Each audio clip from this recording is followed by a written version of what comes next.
పెద్ది పాత్రని అంత అందంగా తీర్చిదిద్దిన దర్శకుడు బుచ్చిబాబు గారు.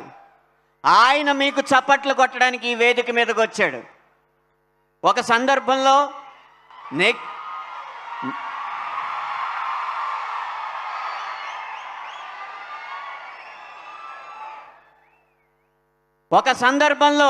నెగిటివ్ ప్రచారం చేసినా సరే వాటినన్నిటినీ తట్టుకుని, ఒడిదుడుకుల్ని తట్టుకుని మా అభిమానుల సత్తా ఏంటో నిరూపిస్తామని చెప్పి ఇక్కడి దాకా ఈ సినిమాని తీసుకొచ్చిన మీకు చప్పట్లు కొట్టడం తప్ప ఇవాళ మీరు చప్పట్లు కొట్టడాలు లేవు.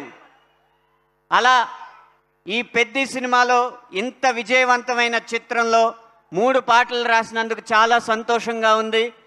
ఒక చిన్న పిల్లాడు వాళ్ళ నాన్న అడిగాడు, నాన్న ఏ సినిమాకి వెళ్దామని. రై రై రారా సినిమాకి వెళ్దాం అన్నాడు, సినిమా పేరు మర్చిపోయి. అంతగా ఈ పాటను ఆదరించిన మీకు ధన్యవాదాలు. ఒక సిస్టమాటిక్ ఇన్వెస్ట్మెంట్ ప్లాన్ సిప్ అని ఒక దాన్ని పరిచయం చేస్తూ, మీరు వారానికి ఇంత దాస్తే ఇంత బంగారం మా కోసం కొనుక్కోవచ్చని, వారానికి 1000 అన్న పాట పెట్టి మా పాటలు